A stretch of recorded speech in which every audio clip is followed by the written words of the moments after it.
Assalamualaikum warahmatullahi wabarakatuh. Salam sejahtera untuk kita semua. Shalom, Om Swastiastu, Namo Buddhaya. Baik, sahabat-sahabat Sekolah Kadar Pengawasan Partisipatif se-Indonesia, siang ini saya akan memberikan sedikit penjelasan terkait dengan mekanisme penyelesaian sengketa proses pemilu.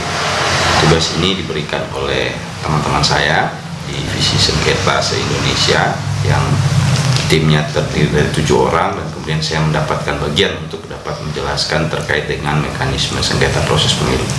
Baik, sahabat-sahabat semua, untuk dasar hukum penyelesaian proses sengketa pemilu ini adalah Undang-Undang 7 tahun 2017 tentang pemilihan umum dan Perbawaslu 5 tahun 2019 tentang perubahan ketiga Peraturan Bawaslu nomor 18 tahun 2017. Ada hal yang kemudian menarik dari Undang-Undang 7 ini, di mana kewenangan penyelesaian sengketa ini diberikan pertama kali ke Badan Pengawas Pemilu pada pelaksanaan pemilu tahun 2019, di mana pada pemilu tahun 2014 kewenangan sengketa ini belum pernah ada, namun secara kelembagaan Badan Pengawas Pemilu dalam prakteknya kemudian sudah berapa kali melakukan proses penyelesaian sengketa pada pelaksanaan pemilihan atau pada pelaksanaan pilkada sejak tahun 2015. Artinya apa, teman-teman semua? Secara kelembagaan Bawaslu sebenarnya sudah siap untuk menjadi lembaga yang nantinya akan memberikan keadilan pemilu pada setiap peserta pemilu. Nah, di Undang-Undang 7 kemudian kurang lebih di pasal 466 sampai dengan 469 itu diatur secara umum mekanisme penyelesaian sengketa, sedangkan secara detail teman-teman sekalian Perbawaslu 5 tahun 2019 lah yang kemudian mengatur mekanisme dan proses penyelesaian sengketa itu sendiri. Kita lanjut. Nah, sengketa proses pemilihan ini dibagi dengan dua proses, yaitu sengketa antar peserta pemilihan. Sengketa antar peserta pemilihan ini yang lazim diistilahkan dengan PSAP, penyelesaian sengketa antar peserta pemilihan, yang itu tentu nanti sebentar kita akan membahas lebih detail apa sebenarnya PSAP. Yang setelahnya adalah sengketa antar peserta pemilihan dengan penyelenggara pemilihan atau sering disingkat dengan PSPP. Nah, dari dua proses penyelesaian sengketa ini sebenarnya punya semangat yang sama, yaitu semangat penyelesaian sengketa melalui musyawarah, beracara cepat dengan cara cepat dan murah.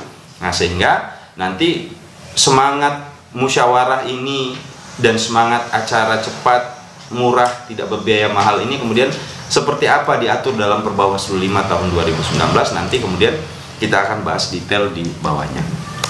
Para pihak, teman-teman sekalian, sahabat-sahabat semua, para pihak yang kemudian akan aktif terlibat dalam proses penyelesaian sengketa ini adalah pemohon, termohon, dan pihak terkait. Nah, teman-teman sekalian, terkait dengan proses penyelesaian sengketa ini memang akan ada pemohon, akan ada termohon, dan akan ada pihak terkait. Nah, catatan kritis terhadap hal ini adalah bahwa pihak pemohon yang memohonkan terkait dengan proses penyelesaian sengketa, sedangkan pihak terkait di dalamnya itu pasti akan ada partai politik, akan ada penyelenggara pemilu, atau untuk pihak terkait itu kemudian bisa juga ada partai politik atau daftar calon yang nantinya akan terlibat dalam proses ini. Selanjutnya, pihak-pihak yang berwenang dalam PSPP atau penyelesaian sengketa antar peserta pemilihan adalah Bawaslu RI, Bawaslu Provinsi, Bawaslu Kabupaten Kota, Panwas Kecamatan, dan Petun. Nanti kemudian kita akan sebentar secara detail membahas di mana posisi Panwascam, di mana posisi Petun di dalam proses penyelesaian sengketa ini. Pihak-pihak yang saling berkaitan dalam penyelesaian sengketa ya tentu ada Bawaslu, ada Komisi Pemilihan Umum yang eratnya dengan penyelesaian sengketa peserta pemilihan dengan penyelenggara pemilihan. Pengadilan tata usaha ini adalah terkait dengan banding atau upaya hukum setelah proses itu dilalui di Badan Pengawas Pemilu. Selanjutnya adalah partai politik peserta pemilu. Partai politik peserta pemilu ini biasanya kalau dalam penyelesaian sengketa antar peserta pemilu biasanya dia akan menjadi termohon, atau dia akan menjadi pemohon, atau kemudian bisa dia menjadi pihak terkait. Dalam PSPP bisa paling kebanyakan mereka akan menjadi pemohon dan bisa menjadi pihak terkait. Begitu juga dengan bakal calon presiden dan wakil presiden, statusnya akan mungkin sama dengan partai politik. Begitu juga dengan calon presiden dan wakil presiden, bakal calon anggota DPD, DPR, DPRD, dan DPRD kabupaten kota, dan setelah itu adalah calon DPR di semua tingkatannya. Teman-teman sekalian, terkait dengan objek sengketa, ada 2 objek sengketa yang kemudian ini akan menjadi dasar bagi para pemohon untuk mengajukan permohonan ke Badan Pengawas Pemilu. Apa itu? Objek sengketa meliputi keputusan KPU, ini sesuai dengan Undang-Undang 7 tahun 2017. Namun, di dalam Perbawaslu 5 tahun 2019 diperluas lagi, di mana tidak hanya surat keputusan. Kenapa? Karena Komisi Pemilihan Umum itu sering memproduksi yang namanya berita acara, sehingga dalam Perbawaslu 5 tahun 2019 tidak hanya surat keputusan, tetapi Perbawaslu juga dijadikan sebagai objek sengketa untuk penyelesaian sengketa antar peserta pemilihan dengan penyelenggara pemilihan. Pemohon, sedangkan untuk menjadi pemohon, partai politik calon peserta pemilu yang telah terdaftar diri sebagai peserta pemilu di KPU itu bisa menjadi pemohon. Partai politik peserta pemilu, calon anggota DPR, DPRD yang tercantum dalam DCT, bakal calon anggota DPD yang telah mendaftarkan diri kepada KPU, calon anggota DPD, bakal calon pasangan calon, bakal pasangan calon, dan pasangan calon. Itu yang bisa menjadi pemohon. Nah, teman-teman, kenapa kemudian bakal calon, baik itu bakal calon anggota DPD, bakal calon anggota DPRD, bakal calon presiden dan wakil presiden ini kemudian punya kewenangan untuk menjadi pemohon? Karena ingat teman-teman sekalian, dalam proses pendaftaran ada proses verifikasi namanya, di sebelum mereka ditetapkan sebagai calon. Nah, di dalam proses itulah kemudian pasti akan ada residu, kemudian akan ada pasti persoalan yang ditimbulkan atas dikeluarkannya berita acara atau surat keputusan KPU. Nah, di titik itulah kemudian bakal calon ini sudah mempunyai hak untuk mengajukan permohonan penyelesaian sengketa ke Badan Pengawas Pemilu. Sedangkan termohon, ada 2 termohon, yaitu KPU di semua tingkatannya, baik itu KPU RI, KPU Provinsi, KPU Kabupaten Kota, yang pada umumnya menjadi termohon pada saat penyelesaian sengketa antar peserta pemilihan dengan penyelenggara pemilihan. Sedangkan partai politik peserta pemilu, calon anggota DPR, DPRD, dan pasangan calon sengketa, pasangan calon untuk sengketa antar peserta. Ini biasanya untuk sengketa antar peserta mereka biasanya menjadi termohon. Pihak terkait ini pada umumnya adalah mereka yang berpotensi dirugikan. Siapa-siapa yang bisa menjadi pihak terkait, yaitu partai politik peserta pemilu, calon anggota DPR, DPRD yang tercantum dalam DCT, calon anggota DPD, gabungan partai politik peserta pemilu untuk calon presiden dan wakil presiden atau pasangan calon. Kenapa kemudian butuh ada pihak terkait? Karena pihak terkait ini sebenarnya orang yang dihadirkan dalam proses penyelesaian sengketa ketika mereka berpotensi dirugikan ketika dikeluarkannya keputusan Bawaslu di semua tingkatan pada saat penanganan penyelesaian sengketa. Nah, bisa kemudian kita memberikan contoh, umpama pada saat pengajuan sengketa oleh partai politik A karena ketidakpuasan mereka terhadap putusan KPU yang menganulir semua calon di dalam DCT mereka karena ketidakterpenuhannya 30% keterwakilan perempuan. Nah, tentu kan di dalam daftar calon ini ada daftar calon perempuan dan ada daftar calon laki-laki. Ini kemudian yang bisa kita hadirkan dalam proses persidangan. Apakah mereka betul-betul mau melakukan proses pencalonan atau justru kemudian ada hal yang di dalam proses yang dilakukan oleh partai politik itu kemudian missing, baik itu administratif atau seperti apa, sehingga kami bisa membetulkan di dalam proses mediasi atau proses adjudikasi yang dilakukan di Badan Pengawas Pemilu di semua tingkatan. Itu contohnya.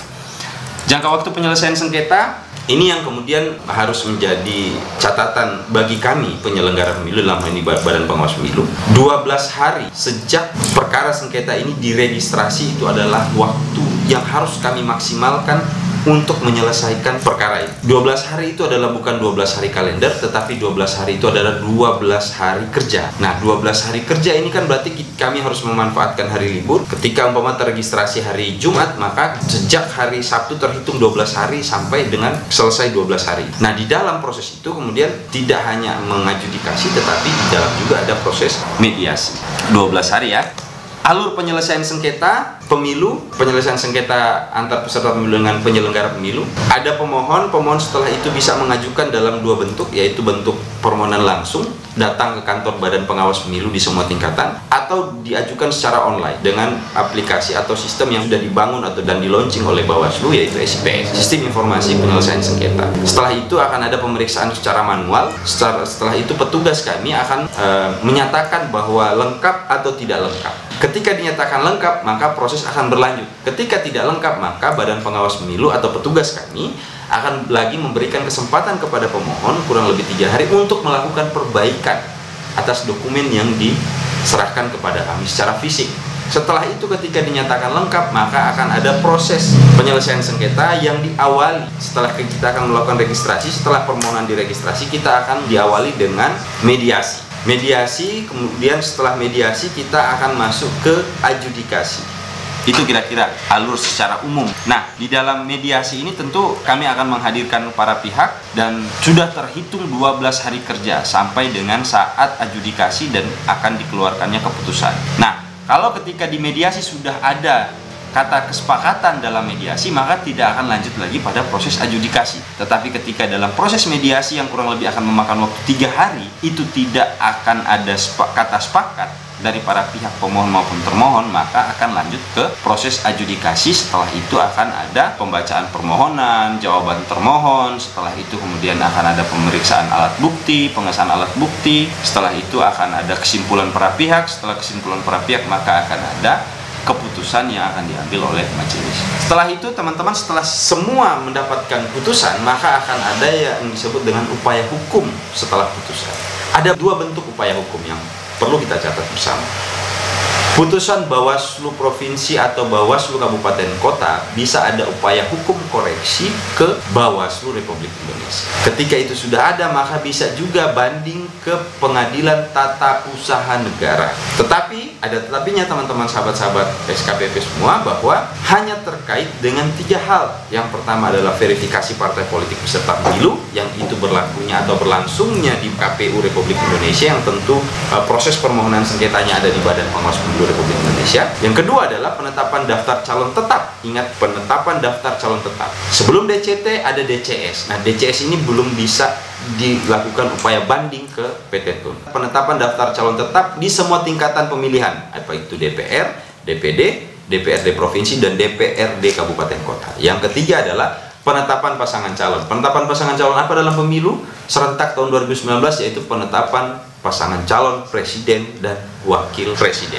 Itu ya. Nah, koreksi ke Bawaslu RI, teman-teman semua. Untuk koreksi putusan Bawaslu Kabupaten Kota, yang punya kewenangan melakukan koreksi adalah Bawaslu Provinsi. Sedangkan yang punya kewenangan mengoreksi putusan Bawaslu Provinsi adalah Bawaslu Republik Indonesia. Apa yang kemudian akan dikoreksi? Ketika ada putusan yang bertentangan dengan ketentuan peraturan perundang-undangan, itulah yang kemudian ruang koreksi akan dilakukan oleh Badan Pengawas Pemilu di setiap tingkatan di atasnya. Koreksi dapat diajukan pemohon yang dirugikan atas putusan Bawaslu Provinsi, Bawaslu Kabupaten Kota 1 hari setelah putusan Bawaslu Provinsi atau Bawaslu Kabupaten Kota dibacakan kepada Bawaslu setingkat di atasnya. Koreksi putusan merupakan bagian dari upaya administratif penyelesaian sengketa proses pemilu. Koordinasi di saat adanya koreksi. Nah, ini butuh bagi kami Badan Pengawas Pemilu. Ketika ada upaya koreksi, maka kami harus mengkoordinasikan itu. Kenapa? Karena sebelum ada putusan koreksi 1 tingkat di atasnya, maka keputusan yang diambil oleh Badan Pengawas Pemilu pada saat proses penyelesaian sengketa di level kabupaten atau di level provinsi, maka keputusan itu belum boleh dijalankan oleh teman-teman KPU. Nah, ini kan harus terkoordinasi juga dengan teman-teman KPU, baik itu KPU Kabupaten Kota maupun KPU Provinsi. Itulah fungsi koordinasi yang dibangun.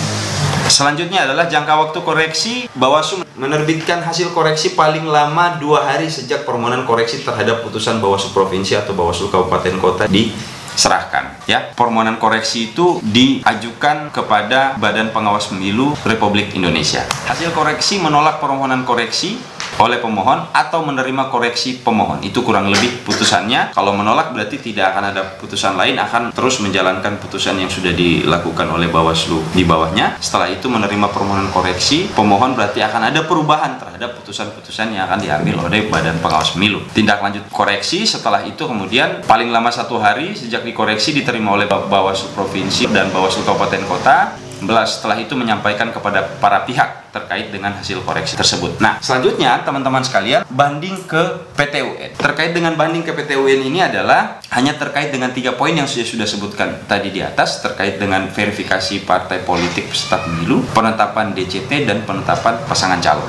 Jenis sengketa yang diselesaikan di Petun adalah yang tadi saya sudah jelaskan, tata cara penyelesaian sengketa pemilu di Tata Usaha Negara. Pengajuan gugatan TUN melalui Petun dilakukan setelah semua upaya administratif sudah dilewati di Badan Pengawas Pemilu. Artinya bahwa proses adjudikasi, proses mediasi, artinya proses sengketa yang dilakukan di Badan Pengawas Pemilu secara utuh sudah dilakukan. Nah, ketika ini sudah dilakukan secara utuh, baru bisa ada upaya banding ke Pengadilan Tata Usaha Negara. 5 hari kerja adalah waktu yang diberikan oleh Pengadilan Tata Usaha Negara untuk mengajukan sejak dibacakannya putusan Bawaslu. Ketika ada kekurangan, maka 3 hari kerja juga diberikan oleh Petun untuk melakukan perbaikan. Apabila tidak diperbaiki dokumen yang diberikan selama 3 hari kerja yang sudah diberikan waktunya, maka Petun bisa memutus pemohon tidak lengkap berkas dan tidak dilakukan upaya hukum. Petun memeriksa dan memutus gugatan paling lama 21 hari. Itu waktunya, 21 hari sejak gugatan dinyatakan lengkap.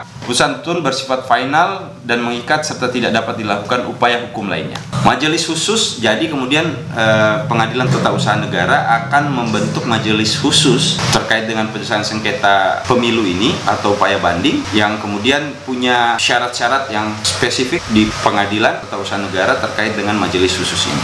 Setelah ini kita akan bicara terkait dengan dasar hukum penyelesaian sengketa antar peserta pemilihan. Di pasal 466 Undang-Undang 7 tahun 2017, sengketa pemilu itu meliputi sengketa yang terjadi antar peserta pemilu dan sengketa peserta pemilu dengan penyelenggara pemilu. Nah, poin yang pertama itu antar peserta pemilu akan kita bahas pada saat sekarang ini. Ruang lingkup PSAP itu sebenarnya adalah residu dari proses yang tidak bisa dinyatakan sebagai pelanggaran pemilu, karena akan ada biasanya residu-residu itu. Ingat teman-teman, ruang depan kita dalam pengawasan pemilu ini adalah pengawasan, setelah pengawasan adalah ada pencegahan, ada sosialisasi. Kalau ketika ini sudah kita lakukan dan ada juga hal yang kemudian terlewatkan, pelanggaran itu tetap terjadi pada proses pelaksanaan pemilu, maka akan ada kamar berikut kewenangan Badan Pengawas Pemilu, yaitu penindakan pelanggaran dan penyelesaian sengketa.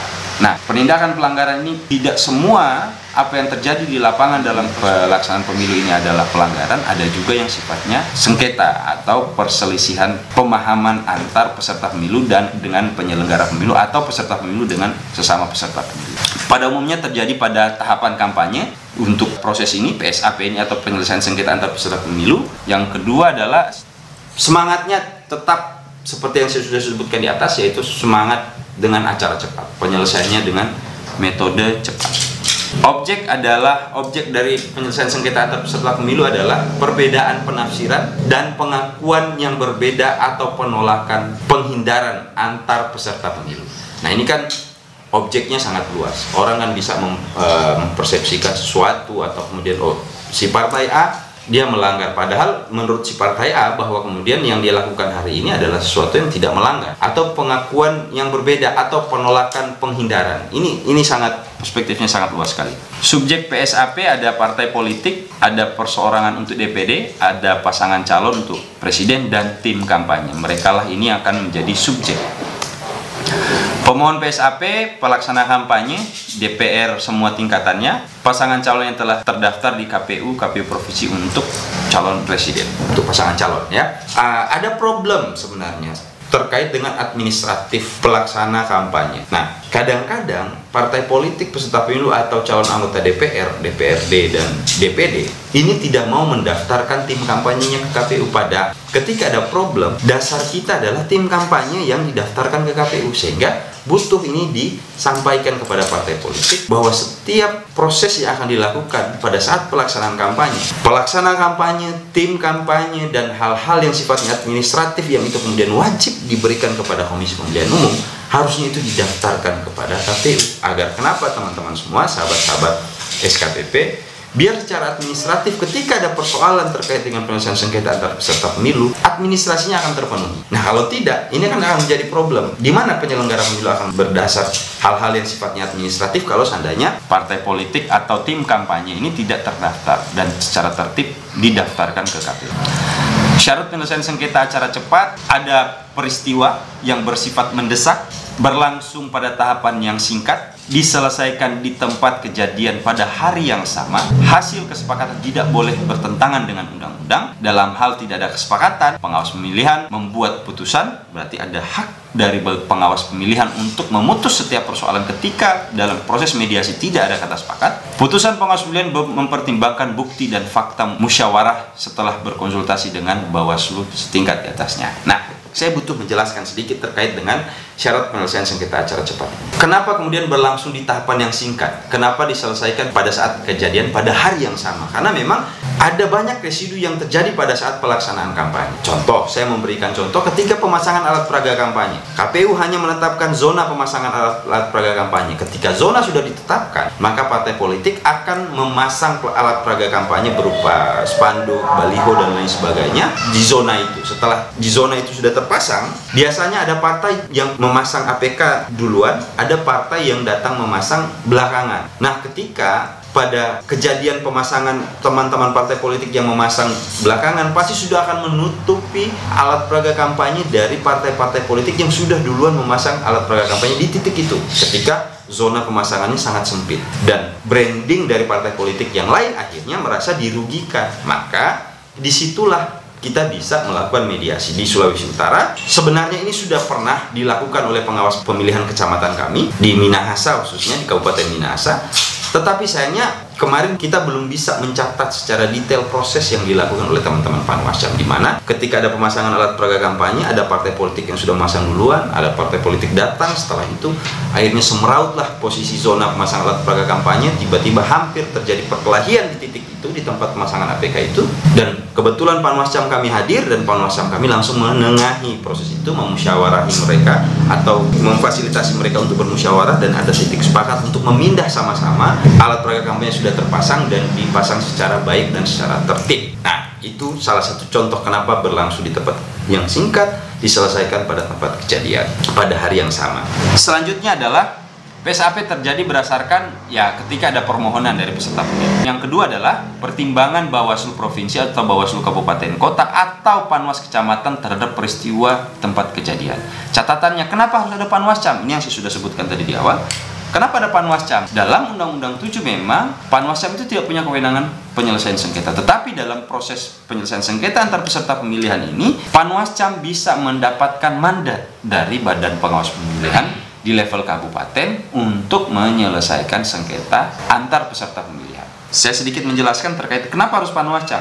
Nah, kalau seandainya dalam satu tempat yang sama, pada satu tahapan yang sama, secara masif ini kemudian ada perselisihan pemahaman dari partai politik di satu daerah, tentu Badan Pengawas Pemilu yang ada di level kabupaten kota yang hanya berjumlah 3 orang beserta dengan jajarannya tidak akan mampu mengcover proses penyelesaian sengketa antar peserta pemilihan di wilayah pelaksanaan kampanye yang begitu luas, sehingga atas pertimbangan Badan Pengawas Pemilihan Umum di level kabupaten kota, mandat itu bisa diberikan kepada pengawas pemilu kecamatan untuk melakukan mediasi. Nah, setelah mediasi itu dilakukan, maka kemudian harus ada koordinasi untuk membuatkan keputusan ke level kabupaten kota. Yang hanya bisa diproduksi di level Panwas kecamatan adalah berita acara kesepakatan. Setelah mereka bersepakat, maka itu disampaikan kepada Badan Pengawas Pemilu, satu tingkat di atasnya itu Bawaslu Kabupaten Kota. Pengajuan PSAP dapat diajukan kepada Bawaslu di semua tingkatannya, termasuk di dalamnya adalah pengawas pemilihan kecamatan. Diajukan secara lisan atau tertulis, karena di dalam Perbawaslu 5 tahun 2019 ada formulir yang sudah disiapkan, sudah ada formulir yang nanti ada di level pengawas kecamatan, bisa langsung diisi secara manual, bisa juga disampaikan secara lisan, sehingga teman-teman Badan Pengawas Pemilihan atau Panwas Kecamatan itu bisa langsung mengisi formulir-formulir yang ada di Perbawaslu 5 tahun 2019. Mekanisme PSAP tentu menerima permohonan, melakukan verifikasi formil material terkait syarat formil material, apakah ini terpenuhi atau tidak. Terkait formil material ini akan ada teman-teman yang lain akan membahas terkait dengan formil material, melakukan mediasi terhadap para pihak yang bersengketa. Nah, ketika tidak ada kata sepakat, maka sekali lagi teman-teman pengawas pemilu di level kabupaten, kota, provinsi itu punya kewenangan memutus terkait dengan proses penyelesaian sengketa antar peserta pemilihan. Putusan penyelesaian sengketa secara cepat. Putusan pengawas pemilihan dibacakan secara terbuka di hadapan para pihak yang bersengketa. Putusan pengawas pemilihan bersifat mengikat. Salinan keputusan disampaikan kepada yang bersengketa dan KPU di semua tingkatan sampai ke level PPS. Kenapa sampai ke level PPS? Karena kemudian memang pada umumnya kejadian-kejadian proses penyelesaian sengketa antar peserta pemilihan ini terjadi di lapangan pada saat pemasangan alat peraga kampanye, pembagian bahan kampanye berupa leaflet, pamflet, pertemuan tertutup, pertemuan terbatas, dan lain sebagainya. Putusan pengawas pemilihan diumumkan di Sekretariat Bawaslu Provinsi, Bawaslu Kabupaten Kota sampai dengan Sekretariat Pengawas Kecamatan. Saya pikir demikian. Secara umum saya sudah berupaya menjelaskan terkait dengan proses penyelesaian sengketa pemilihan yang kami coba lakukan di Badan Pengawas Pemilihan Umum pada saat pelaksanaan pemilu 2019. Sebagai data bagi teman-teman sekalian, untuk Bawaslu Provinsi Sulawesi Utara, kami menyelesaikan 24 penanganan penyelesaian sengketa di semua tingkatan, baik itu tingkatan provinsi maupun 15 kabupaten kota di Provinsi Sulawesi Utara, yang pembagiannya 9 itu diselesaikan di Bawaslu Provinsi, sedangkan sisanya itu diselesaikan di Bawaslu Kabupaten Kota pada saat pelaksanaan pemilu. Nah, berarti sebenarnya kita bisa menggambarkan ada residu, ada potensi konflik yang terjadi di pemilu tahun 2019 itu kurang lebih 24 kali di Provinsi Sulawesi Utara. Mudah-mudahan ke depan kewenangan ini akan mampu dijalani secara baik oleh Badan Pengawas Pemilihan Umum, dan tentu lebih meningkatkan kapasitas kami sebagai pengawas pemilu di level provinsi maupun level kabupaten kota agar secara baik dan secara terstruktur, secara rapi bisa menyelesaikan proses penyelesaian sengketa ini, dan tentu akan lebih dipercaya oleh publik, akan lebih dipercaya oleh para pemohon dalam proses penyelesaian sengketa ini. Demikian, mohon maaf atas segala kekurangan. Saya yakin banyak kekurangannya, dan mudah-mudahan kita akan bisa saling menyempurnakan terkait dengan kekurangan ini dalam forum-forum diskusi berikutnya. Demikian, terima kasih. Wallahul muwaffiq ila aqwamit thoriq. Assalamualaikum warahmatullahi wabarakatuh.